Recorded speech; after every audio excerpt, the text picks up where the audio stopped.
Heroes of India was an 8-week summer camp. The idea of this camp sparked because of the drive to share the rich Indian American heritage to the next generation through a fun experience of time travel. Due to COVID-19, all the Heroes of India sessions were conducted virtually. All participants, hosts, and actors joined a Zoom meeting where individual heroes acted, shared their life stories, and answered participant questions. What you are going to see is a Zoom recording of a live Heroes of India session. Enjoy!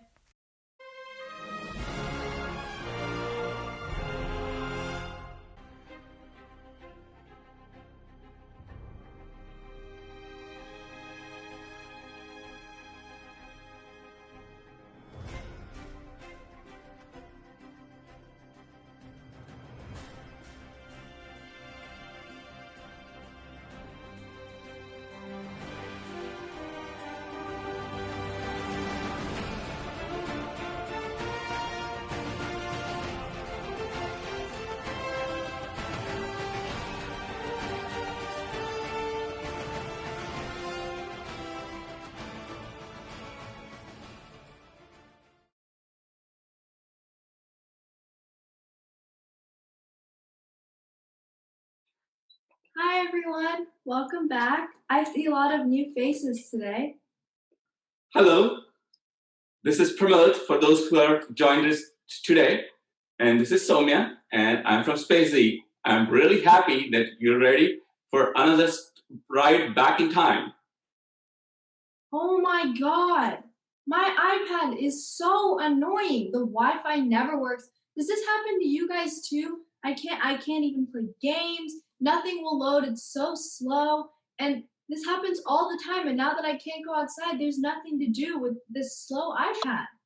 It's so stressful and frustrating. Don't get so frustrated. Well, one thing I can tell you guys, the important solution for not being frustrated is to practice yoga and meditation in your everyday life. Always talk about yoga and mindfulness. Do you guys' parents do this too? It's like when I do yoga, I guess I do feel a little bit more positive, but I still don't really understand it. Wait, didn't yoga and meditating all originate from India?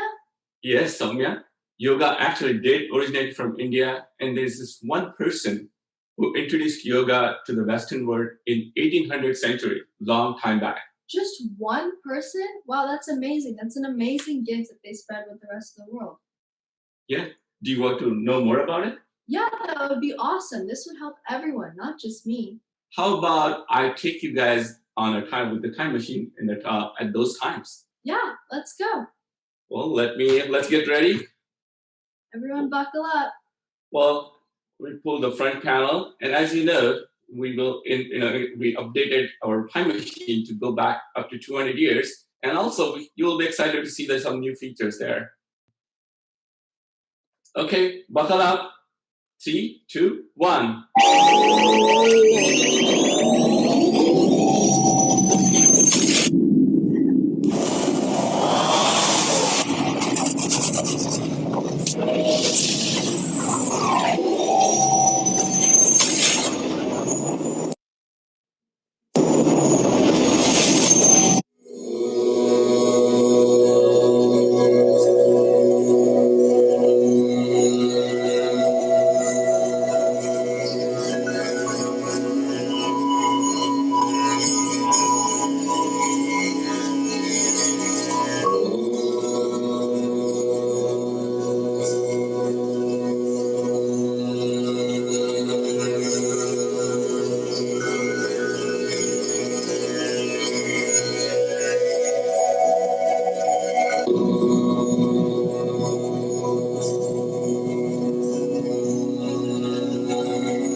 Wow, there's such a positive environment here. Is this the person you were talking about earlier? Yes, Soumya. That is Swami Vivekananda.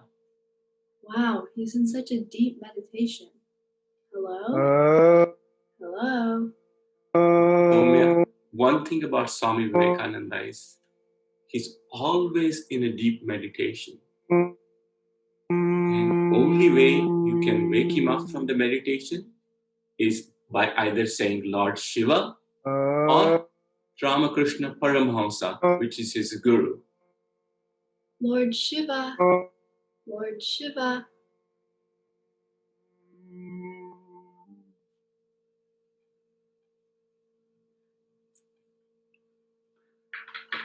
Pranam Swamiji. Namaste. Pranam. Who are you? I'm Pramod, and this is my daughter Soumya. We're just flying through a time machine and fortunate to land here. Wow, you look so calm. Were you always like this, even as a child? When I was a child, I was like every other child. I used to be very restless and naughty. Sometimes I used to become so much restless that my mother used to struggle a lot to control me. Sometimes she used to pour a bucket of cold water on my head while chanting Shiva's name just to calm me down. Shiva is the name which kept me straight. My mother was spiritual, so she introduced me to yoga, and she used to teach me yoga, and also she used to take me to meditation in front of images like Shiva, Sita, Sri Rama, Hanuman. So I used to meditate in front of them when I was a child, and that's what laid foundation for my spiritual journey. You know, one day in the afternoon, my mother was serving food to both of us, and a monk showed up at our door and asked for food. You know who monk is, right? Well, monk are people who give up everything and devote their life in service to God, in service to people. And they keep helping people all over their life. So few monks also have their own rules. They go to only number of families and ask for food. If they get any food, they eat. Otherwise, they fast whole day. So it was a tough life for monk. But anyways, that afternoon when my mother was serving food to both of us, a monk showed up at our door and asked for food. My mother stood up, went to that monk, and gave her whole plate. I was so surprised to see that. That day I learned a lesson, an art of giving. That's what I learned from my mother that day. And I picked it up so quickly that whenever I used to see monk, I used to give up everything, whatever I had that time. That keeps going for a while. And after a certain point, my parents really started worrying about me because of my habit of giving everything away. So when monk used to come at our door, they used to lock me upstairs in the room. But if I know that monk is downstairs or any monk is passing by our house, I used to throw stuff out of the window just to give away things. You know, one day my mom also said, I prayed to Lord Shiva for a son, and look, he has sent me one of his demons. But that's what I learned from my mother, to give away things. And it gives me so much satisfaction. I like helping people. Well, after that, grew up and started going to school. When I was school, I made a lot of friends. We all kids used to play together, study together. It was a lot of fun. One day, I went to one of my friend's place for play. He used to have champak tree in his garden. Well, champak tree is one of the big tree, has long stems and branches. So our favorite game is to dangle down, like upside down, and lock our legs into the branch and take swings.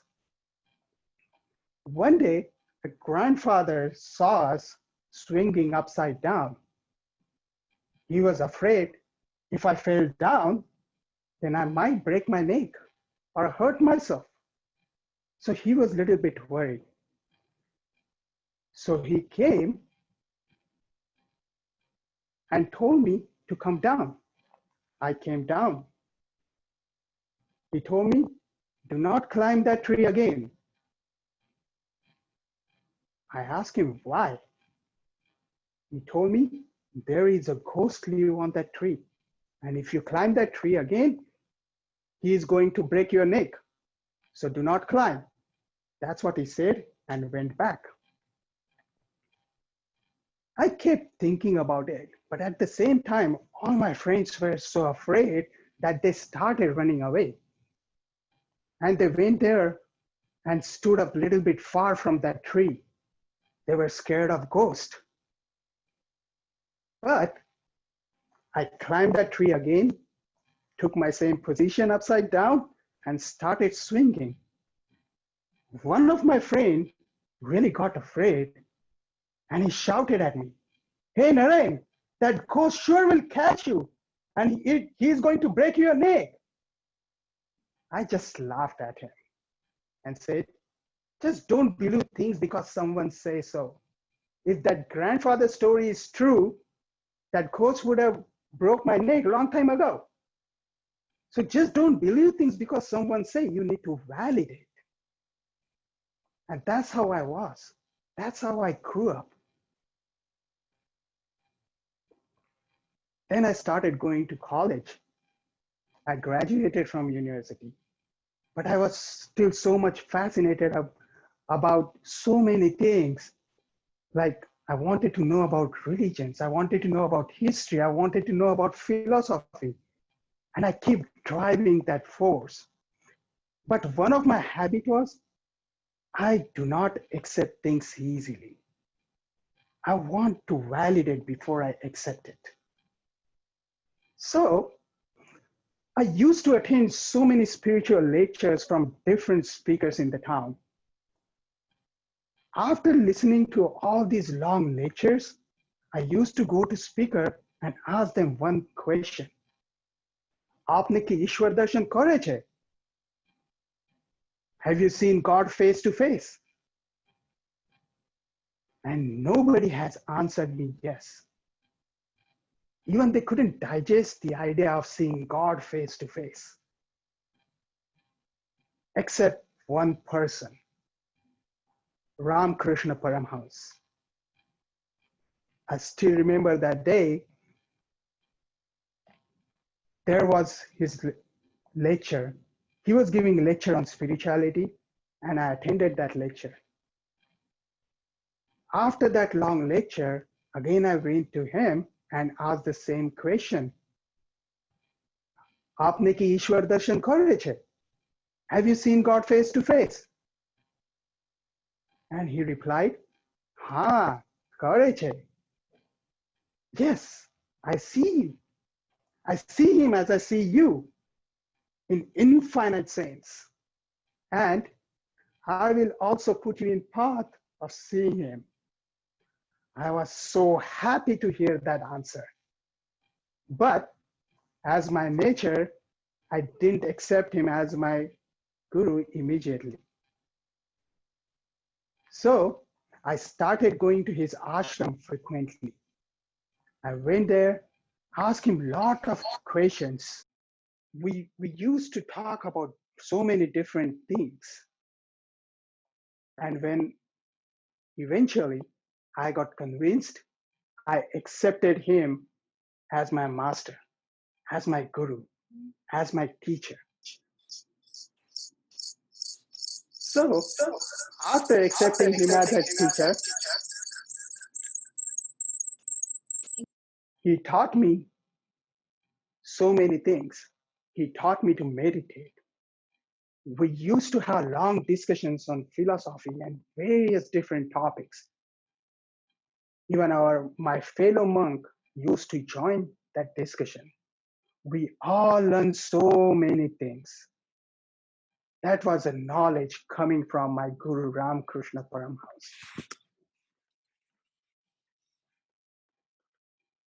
Then, after a few years, I decided and took vow to devote my life in service to people. I decided to become a monk. As my master said, service to men is the most effective worship of God. And I believe that. So I wanted to live my life as my master lived. So I decided to become a monk, not only monk, but the wandering monk.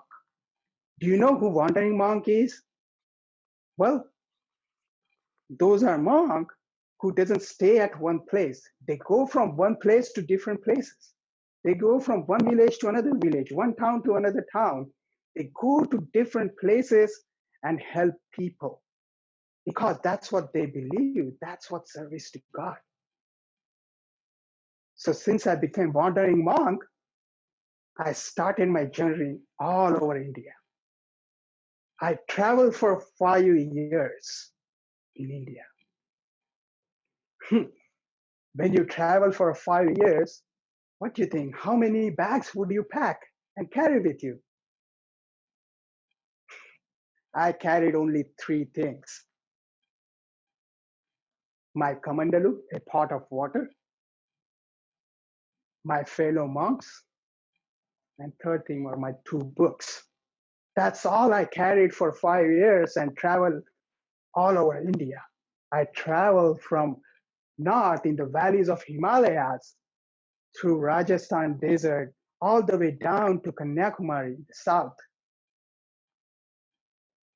When I was traveling all over India, I met so many people. I met several kings. I also met several rich people. I met poor people. But by the time I reached to southern point, which is a Kanyakumari, I was so much heartbroken looking at poverty,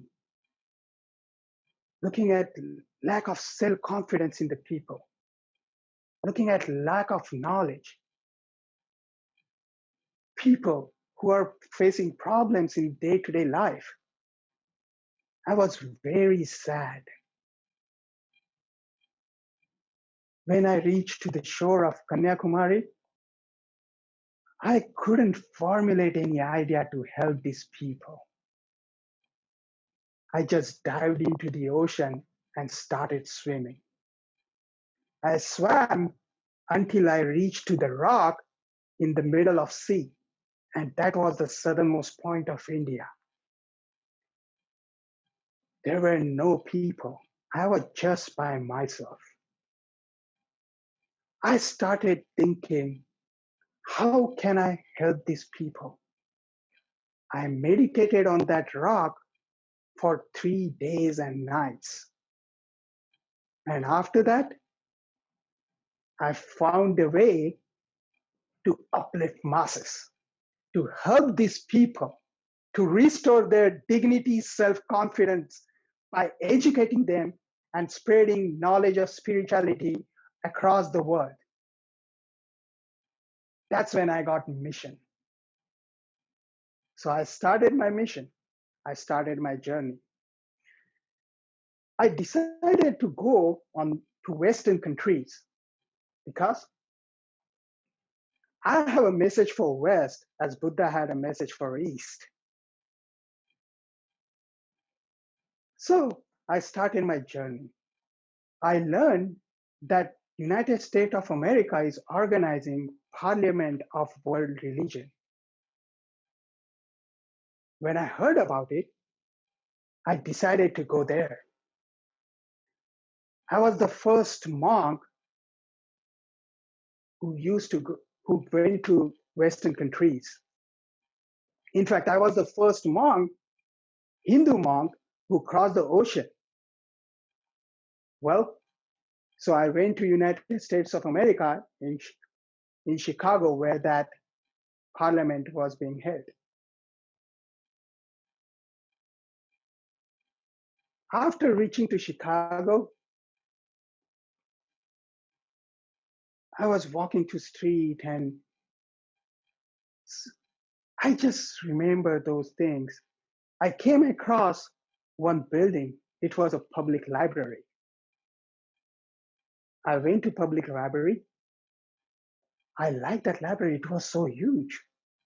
I checked out some books, read them, and returned them.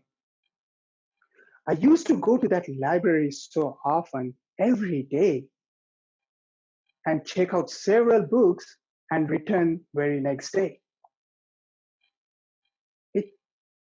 I kept doing for several days. After a few days, that librarian asked me, why do you check out all these books if you don't want to run? Because you check out so many books and return immediately next day.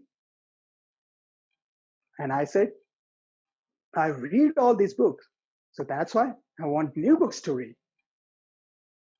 She didn't believe me initially. So she decided to take a test. She picked up one book and started asking me questions. And I was answering all questions correctly. She was so much impressed. Oh God. But that's how I used to read all the time. Well, I was in Chicago for that World Conference. So by walking on street, looking at my costume, everybody used to make fun of me. They used to laugh at me. And there were so many other challenges, but I was determined. I knew why I came here. And I resolved all these problems. I come over all these challenges and got acceptance to attend that conference. And that day was arrived. We went to the conference. It was a big town hall. And it was so much crowded, so many people. Also, there were several speakers across the world representing different religions. Everybody has a message about good deed of their religion. They all came prepared with notes and speech.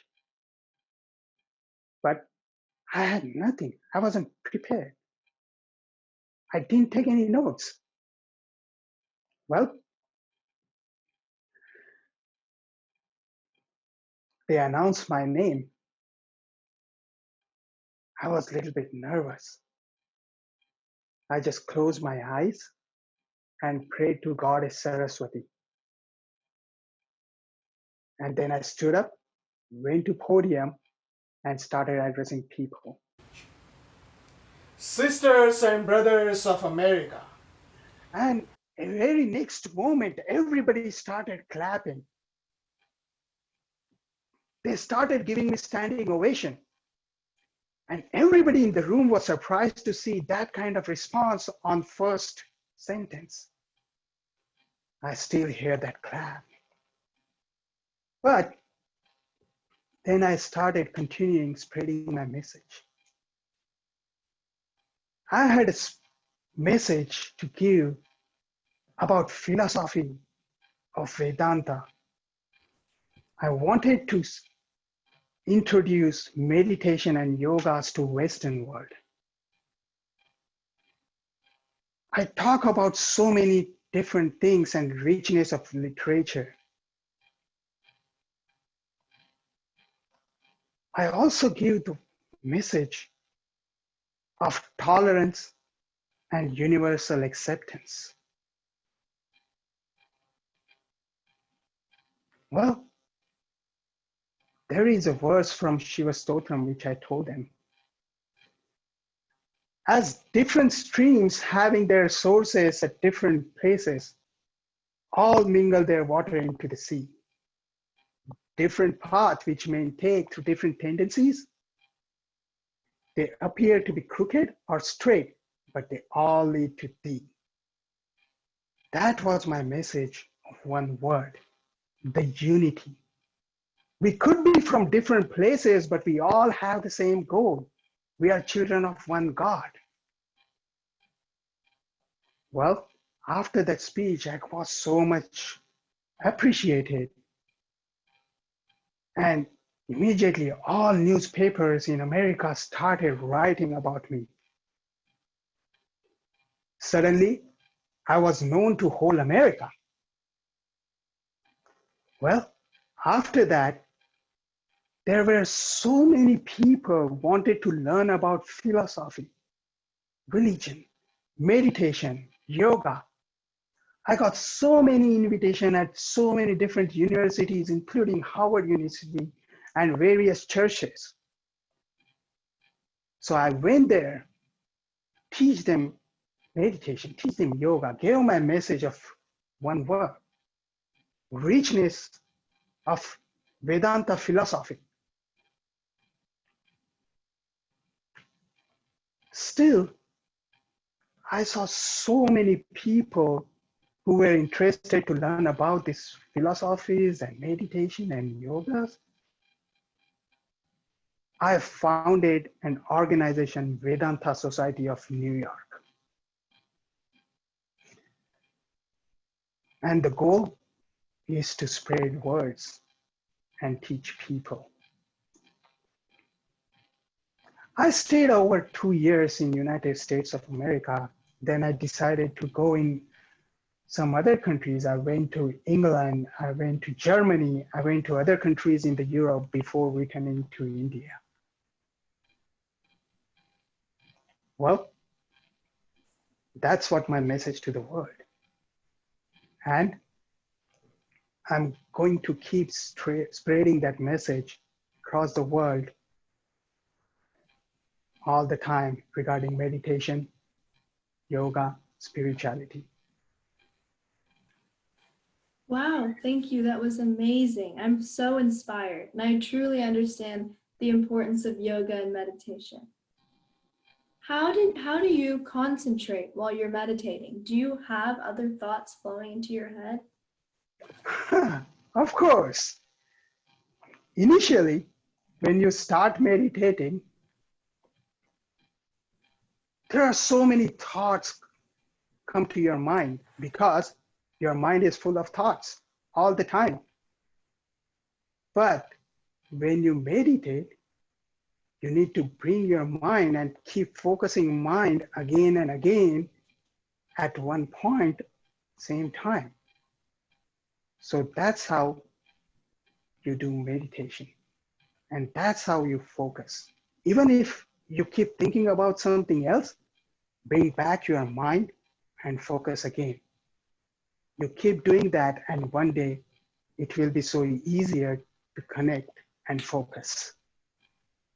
Awesome. Thank you so much. Now, guys, do you have any other questions? I do. Hello, my name is Rayanj, and my question is, why did you choose to go to America first? That's a good question. Because, as I said, Buddha already reached to Eastern countries and spread a message about spirituality. He taught them how to meditate. So Eastern world was aware about it. What I wanted to do, go to the West part and teach them spirituality, meditation, because they had social values, but they were lacking in spirituality. And that's why I decided go to Western countries and teach them and introduce them to wonderful ancient techniques that we learned.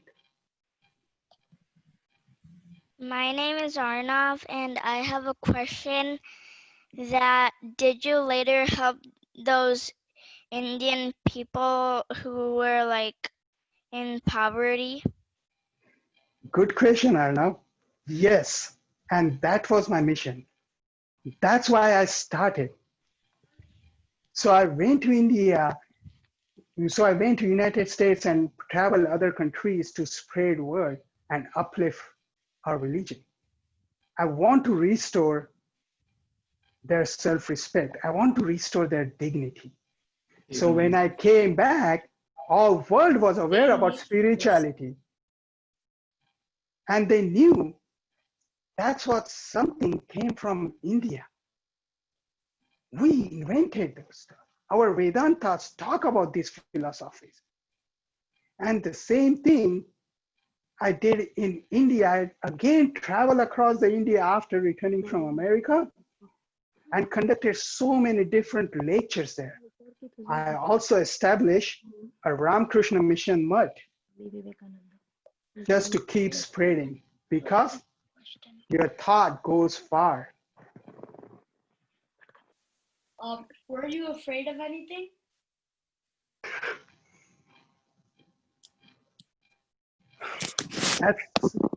That is really a good question.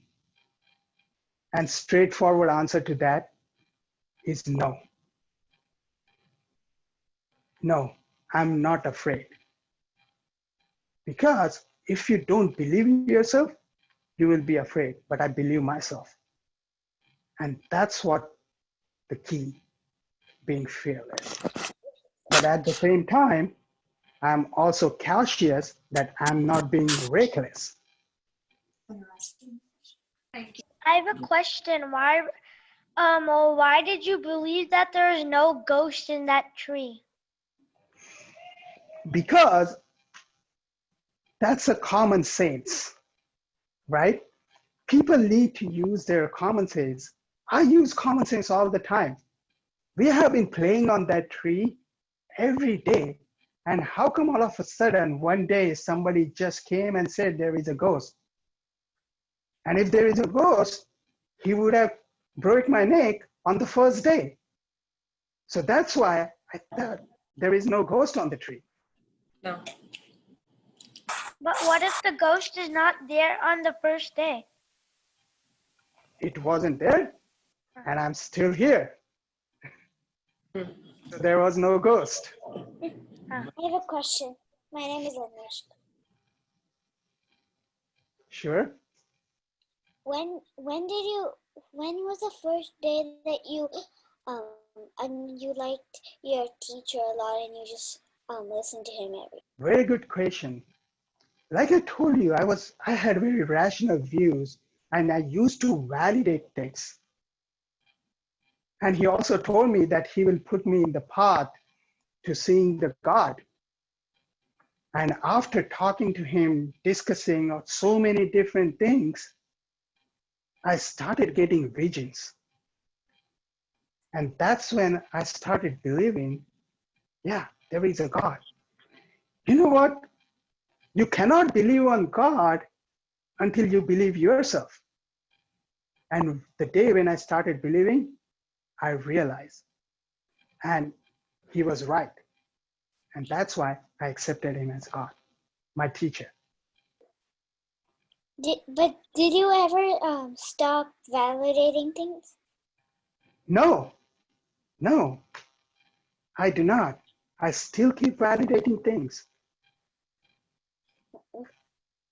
My name is Arya. I am 8 years old and I'm going into 3rd grade. My question is, how do you feel when you're in your clothes, and why do you wear the color orange?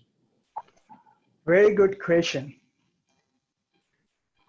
I'm a monk, right? So I possess very little things. I do not need clothes. I just use bare minimum clothes for whatever needed for survival. And that's all I had. That's why I use these clothes. And this is also a dress code for sannyasi or monk in India. So I picked it up as well. Well, as you know, there is a reason for every color. And in our region, there is some significance of those colors as well. Like red is for Rajas, white describe peace. This way, orange describe sacrifice.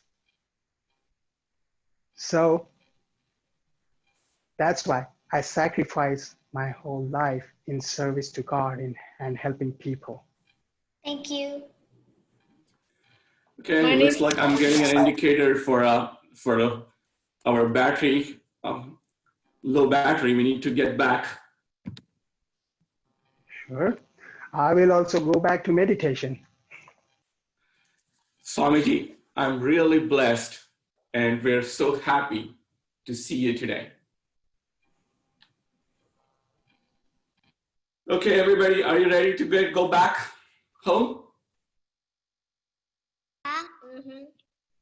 Okay, let's get ready. How does this work? Well, I need to teach you something how to fly a time machine. Yeah, I'd like to learn sometime. Okay, let's go. Buckle up. 3, 2, 1.